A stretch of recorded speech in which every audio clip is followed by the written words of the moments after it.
Hello all sentient beings and welcome to Transmissions Alt Mode, where we talk about all news, comics, and media related to the... On this episode of Transmissions Alt Mode, we review some Transformers Cyberverse. Josh Perez draws his first Transformers comic book cover, and guess which Transformers voice actor received a Lifetime Achievement Award from the Society of Voice Arts and Sciences. Today is Friday, November 15th, 2019, and this is episode 155 of Transmissions Alt Mode. Welcome to Transmissions Alt Mode, the podcast that is brought to you by Happy Meal Toys 1 and 5. Check local stores. I'm Daryl, the Cybertronian Beast, and I am joined today by the excellent Transmissions team. Yusuf, better known as Yoshi. Yo! And Jeremy, a.k.a. Yakko. How are you doing? Good. Let's talk Transformers. Alright, so today we have got no Charles with us. And you know what that means. That means that he's still stuck up in Alberta. He's doing no work. And that means that the inmates have taken over the asylum. And I guess I'll just skip this first bit, all this stuff, and just get right into the show. No, I guess Charles would be very upset with me if I did that. He gets upset when we move it. That's true. And I'm like, we have a valid reason to move it. We have a donation section. We don't have any new donations. Jeremy, why don't we have any new donations? Because, I don't know, people just don't love us as much as they should. Oh.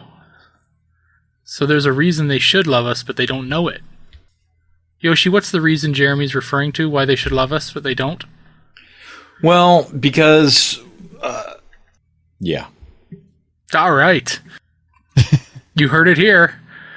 There is no reason you should love us. Yeah.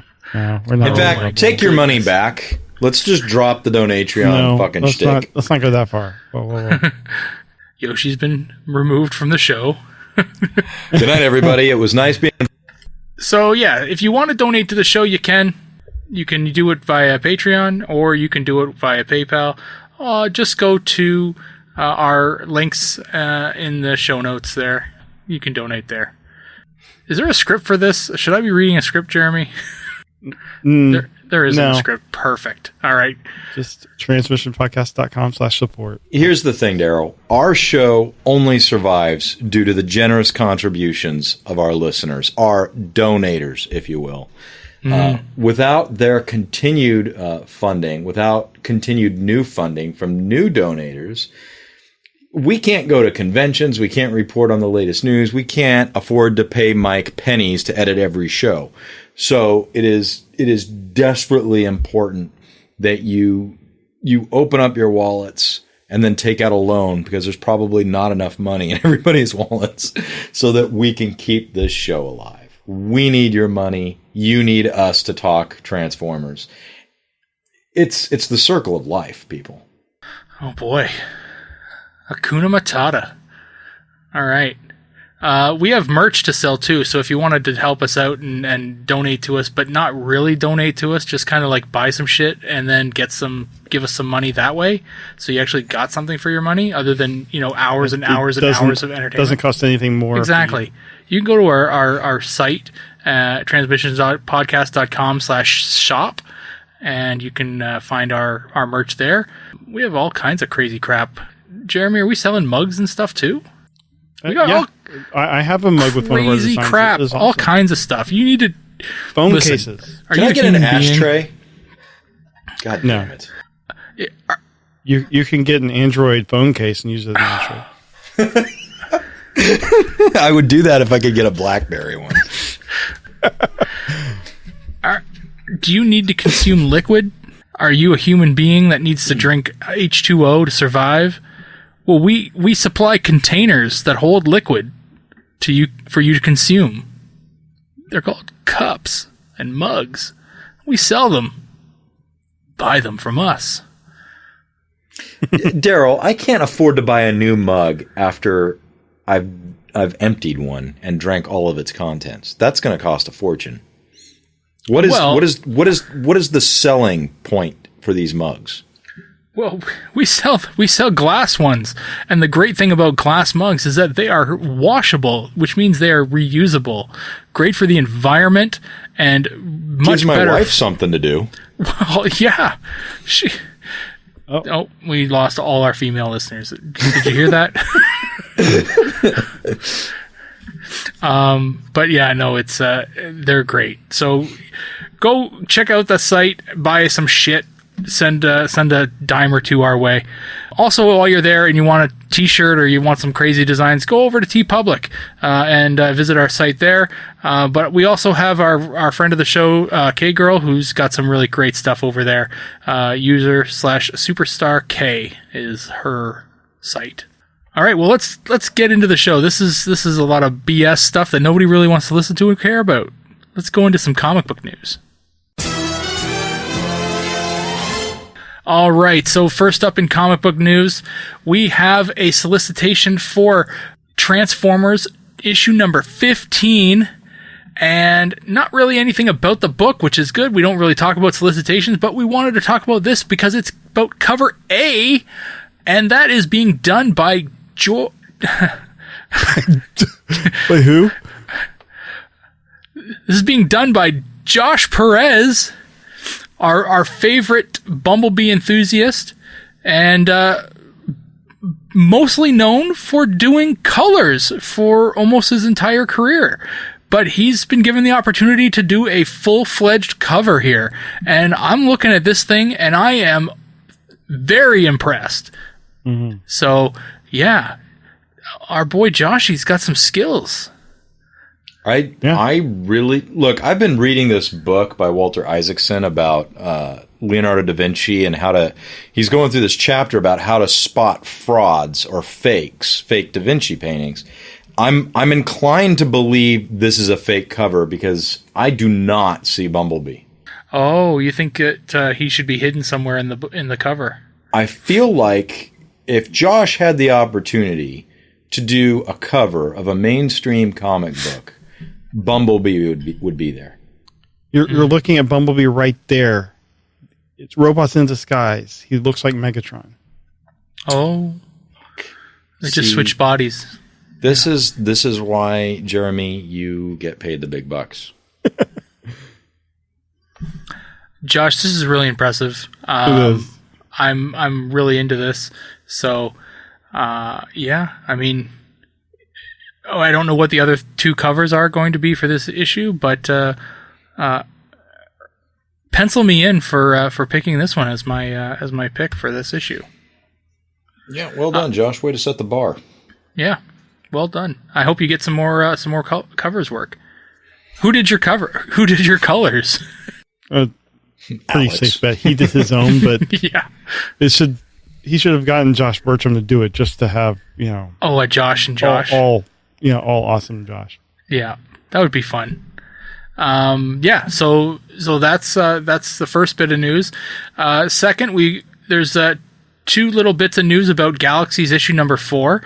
One, we've got a sneak peek, so that usually means it's a little bit of art here and there, and this is exactly what it is. It's a sneak peek of some art from Livio Ramondelli. So it shows off the Constructicons in a preliminary piece of artwork that he's been working on, and then we get some finished artwork from the book. So you get to see the whole team there standing in one of the panels or pages. So that looks really good. And lastly, we have a cover for issue 4 of Galaxies, and this is from Christina Antoinette Neofrostu. I don't know how to pronounce that last bit. Neofrostu? Sure. And this is really kind of clever. This is an 8-bit, 16-bit, probably 16-bit cover, and it's got Shockwave holding Devastator in his hand, and I think this one is just very clever. I feel like it's referencing something from like an early 90s video game, but I can't place it. But yeah, I really like this image. Wondering if somebody in the comments has it. Anyway, I think that's a really cool cover. I don't think it looks like it's going to be a retailer incentive. So yeah, it doesn't say where, but it's a really cool cover. Yeah, that's cool. I didn't realize it was 8-bit until I clicked on the thumbnail. Like, is it scaled down? 8 or 16? I think it's 16. Whatever. It's pixelated. Pixel art. Right. That's it for comics news, though. Let's move on to our review. All right, in our review this week, we are not talking comics. No. This is going to be a review that I kind of steer, and that usually means that everyone kind of presses fast forward on their Walkmans. I don't know what are people listening to this podcast on? Your car? Alexa, fast forward to next time code. We are going to review Cyberverse Season 2, Episodes 6 to 10. And we're picking 10 because Episode 10 came out this week, so it's available on YouTube for you Americans. First off, we've done this prior to this episode count. We did episodes 1 to 5 when episode 5 got released to YouTube. That was, I'm going to guess, 5 weeks ago. So take a look back at that and see if you need to catch up. Obviously, these are going to be a bit spoilery. So if you haven't watched them yet, take a look at YouTube if you're in the United States and watch them. They're very quick. Obviously, we've talked about them before. They're 10 minutes long. You can pound through these really fast in just under an hour. You get all 5 episodes done, and get yourself caught up. If you haven't watched any of Season 2 yet, I highly recommend you do that. This has been a very good season, in my personal opinion. But we're going to start off with Episode 6 here. This one is called Dark Birth. And this one here, we're going to talk a bit lightly on it because I don't want to get into too detailed because, again, they're only 10 minutes long, and I think if we were to talk real detail, we essentially just tell the whole story, which is it's taking away from the actual viewing of the episode.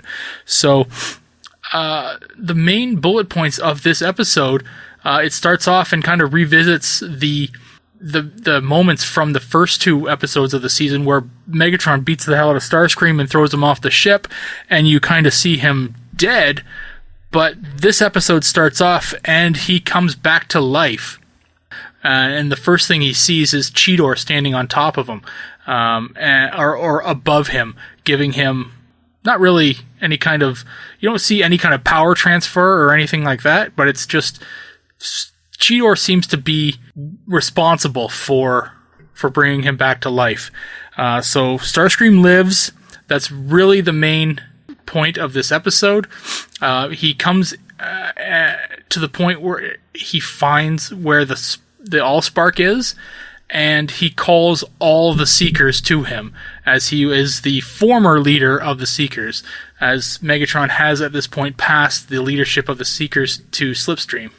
The other major point for Starscream in this episode is that Starscream uses the power of the Allspark to bind the armor to him, and I believe it's some kind of construction vehicle. I'm just looking here at it to see if I can tell. It's like an excavator or something like that gets kind of bonded to him. Essentially, he turns yellow with the armor, but he's pretty strong. That's the gist of the episode, but the episode does end on a bit of not really a cliffhanger, but a revelation. Starscream is using the power of the Allspark to create a bit of a family for himself, and those children, as he's going to call them, are Scraplets, and that's something that's going to play a pretty big role in upcoming episodes. On to episode 7. This episode is titled Parlay, and this one starts off with a bit of an introduction or reintroduction to McAdam. We saw him a few episodes in season 1, and we see him once again here as we see a bit of a flashback of Megatron and Optimus talking in the bar, and just sitting in a booth discussing politics amongst themselves. The episode itself does center around a meeting between Megatron and Optimus, kind of neutral territory. Megatron lands his ship fairly close to the Autobot base, and then they set up a secured location, a bit of a room of its own, in between both locations, where Megatron and Optimus can take a seat at a table and kind of just discuss how they're both going to handle Starscream, this new threat. Or no, they don't know about Starscream yet. Sorry about that. They want to handle the Allspark. They want to figure out what they're going to do about that. The kind of entertaining part of this episode kind of centers around the fact that each Decepticon and each Autobot kind of pair off with each other, and they do seem to kind of pair off into groups that have similar qualities to each other, and it's fairly funny. So you've got a bunch of the teams outside, essentially enemies talking amongst themselves.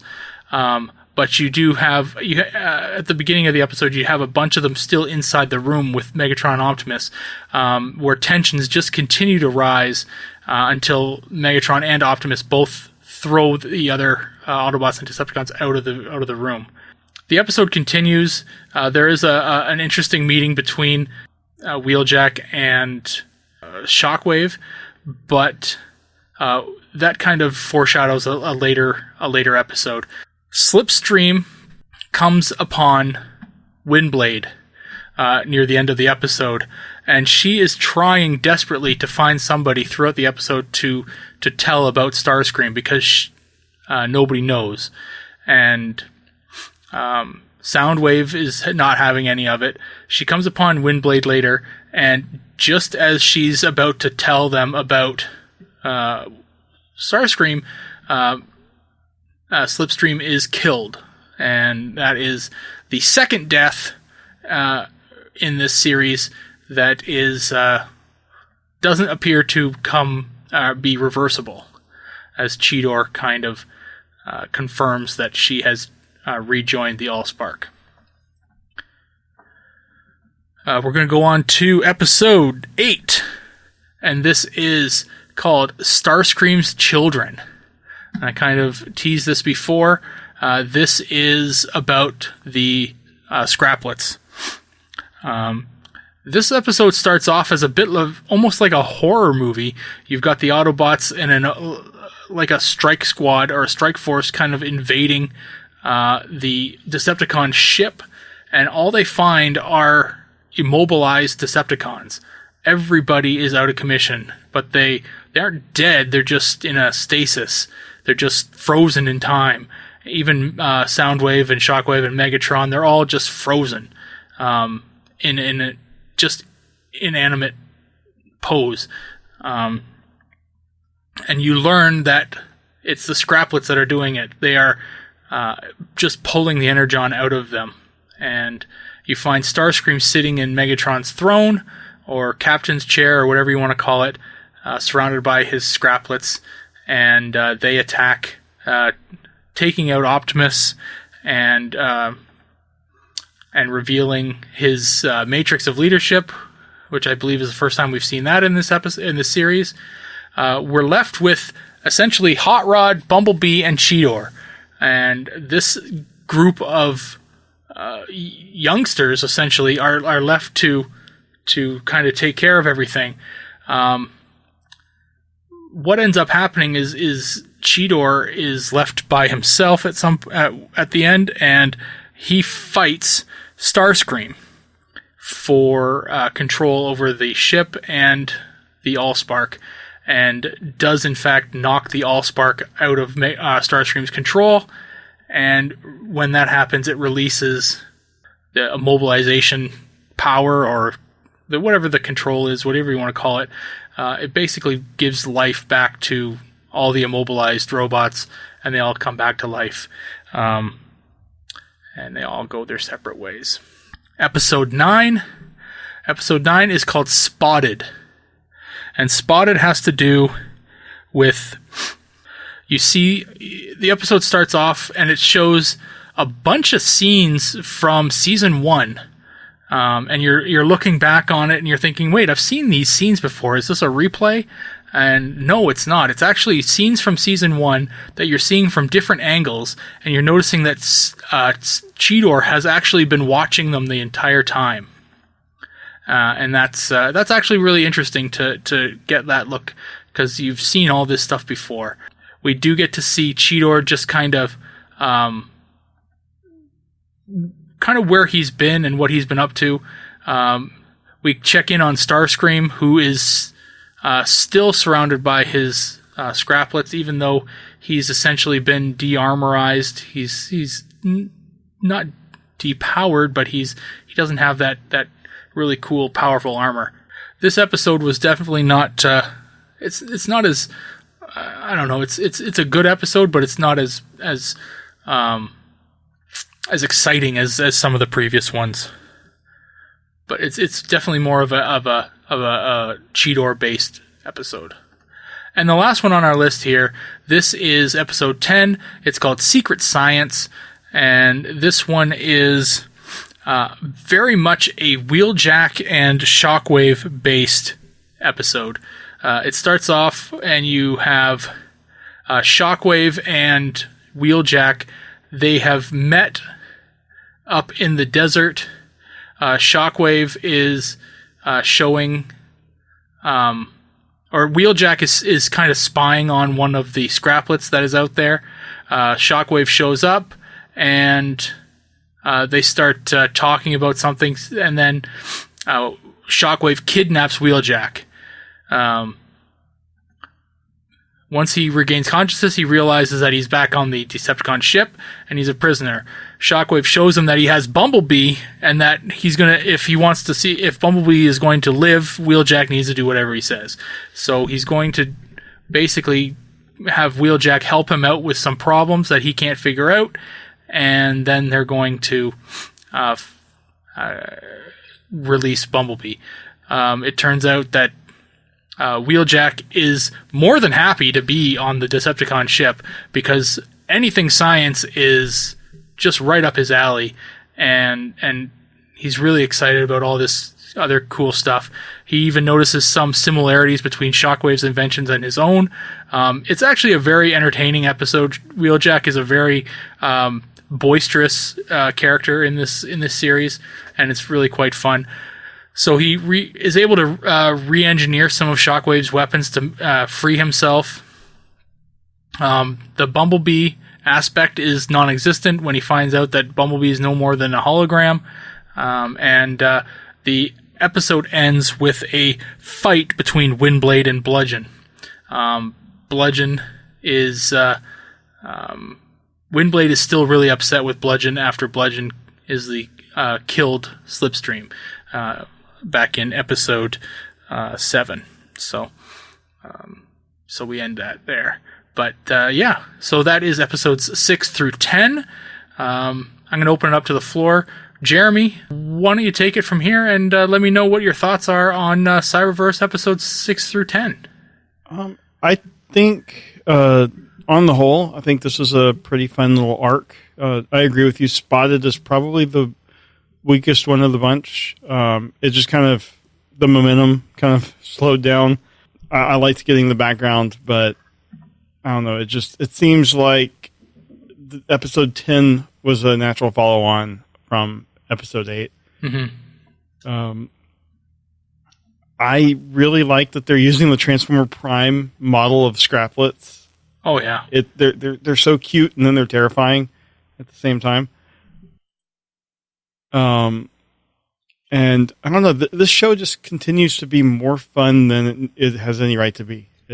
I'm so really enjoying this show, and it just, you wouldn't expect to see like an episode about negotiations and stuff in a kids show, and here you have an episode with Optimus and Megatron basically sitting at a table talking.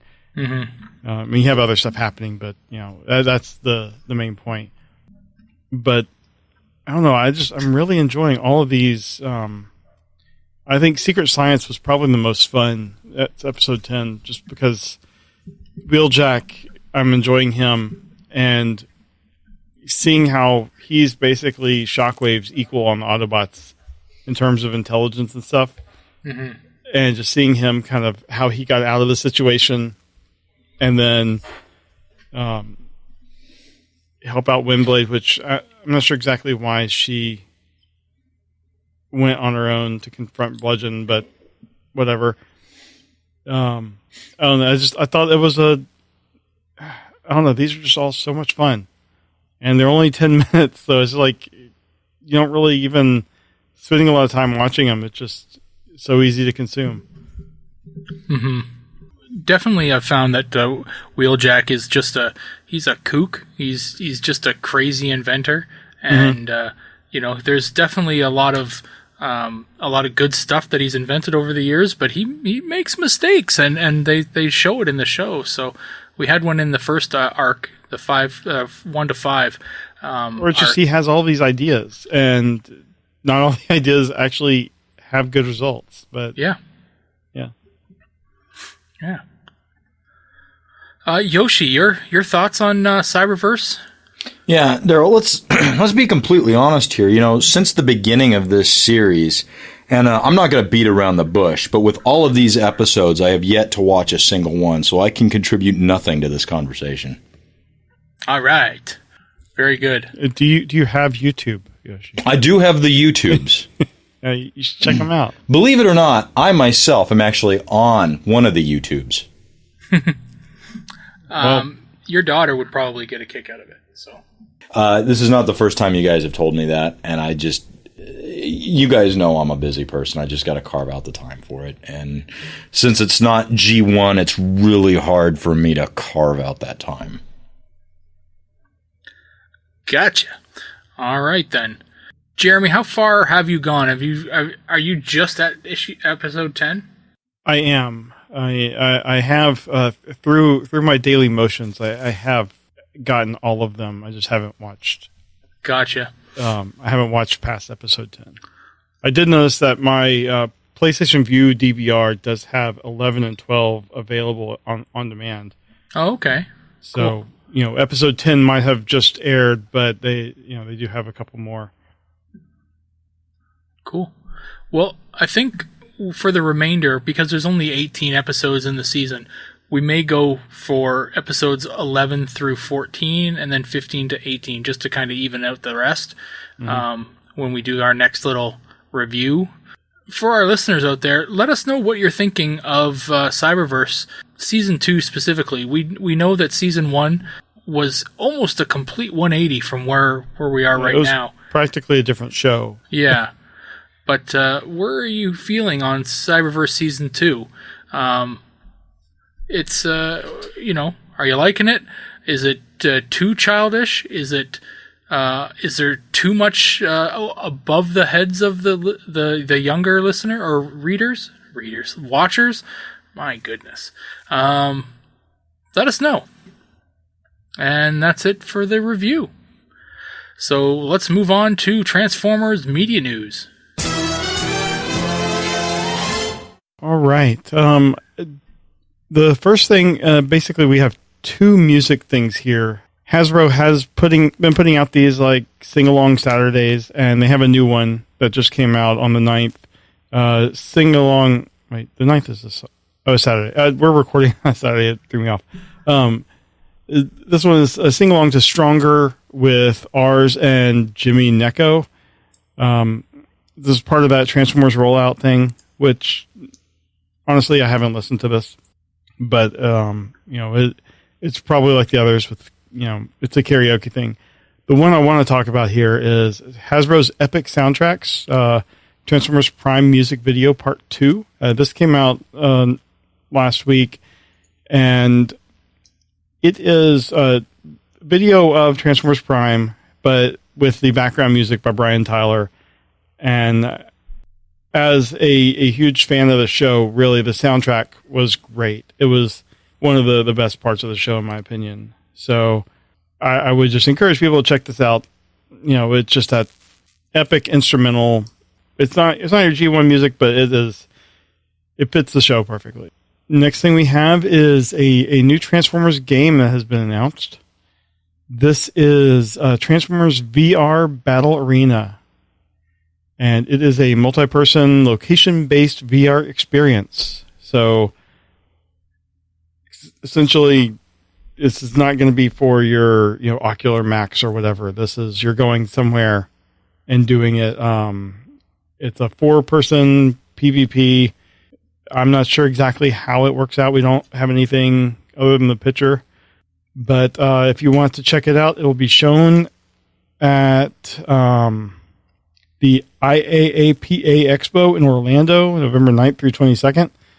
So if you happen to be at that expo, check it out and let us know what you think. Also, the screenshots here are just kind of the very evergreen versions of the characters. But what kind of system is this not for? Ocular Max? No. Huh? No, that's a toy company. Oh, sorry. What is it? You mean Oculus Rift?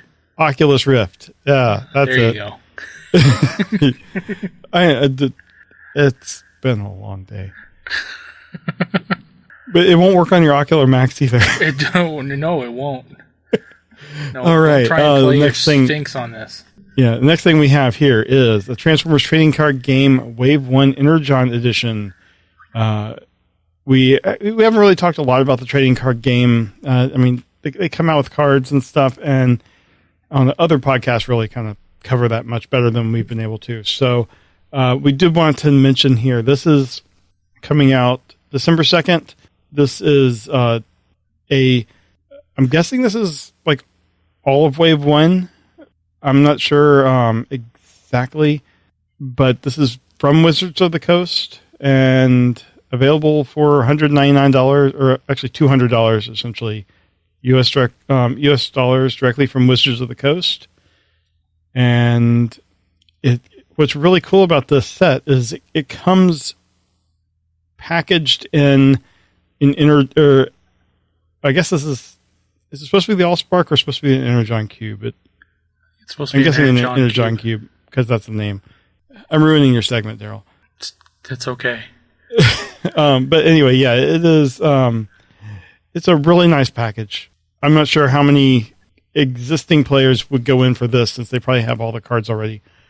But the packaging is just really nice. It looks like it has 6 of Wave 1's most prized character cards printed on semi-transparent plastic, and then has new art by Marcelo Mater, Dan Kana, and Ken Christensen. So it's pretty cool. So neat. And then let's see. Next we have Peter Cohen. You might have heard of him. He does voices for a living. He is being honored by the Society of Voice Arts and Sciences. He is going to be receiving a Lifetime Achievement Award, and I'm guessing no one here would say that anyone really deserves it more than him. But this will be at the Voice Arts Awards Gala 2019 at Warner Brothers Studios, California, November 17th. So that will be awesome. Congratulations to Mr. Cullen. He has provided voices for pretty much our entire lives. So this is long overdue. And then the last thing we have here is a Transformers Ninja, which is that Chinese series that we've heard about. We haven't really, we're probably not going to get this over here, but we have some more information about it. It's going to be 52 episodes at 11 minutes each, just like Cyberverse. That's pretty much it. It's going to be on China Central Television. It was supposed to debut this quarter, but we haven't heard anything more. So if we have any listeners in China, let us know more about it.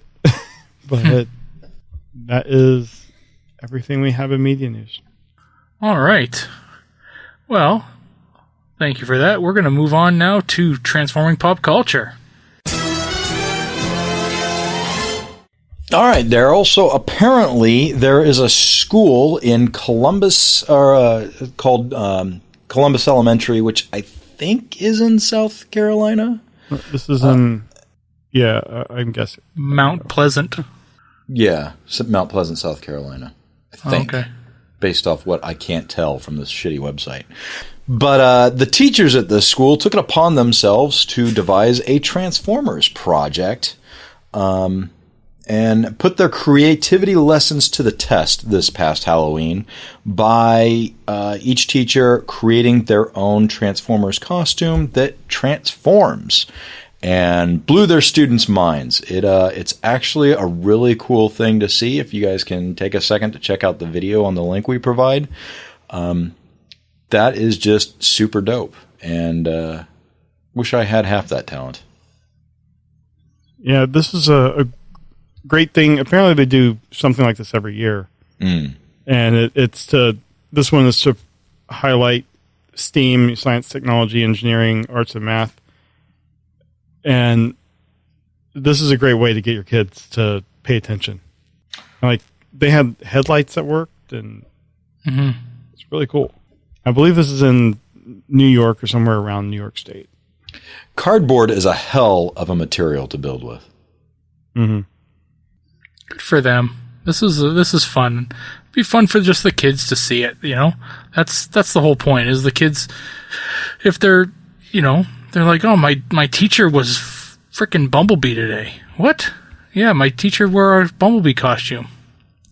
I mean, you're looking at them and they're all generally the same shape and they all transform the same way. So they all had the same design. They just had to kind of paint them up differently. So are you critiquing these guys for all this work? But it looks good. That's what my point is, that it all looks really good. They all did a really good job.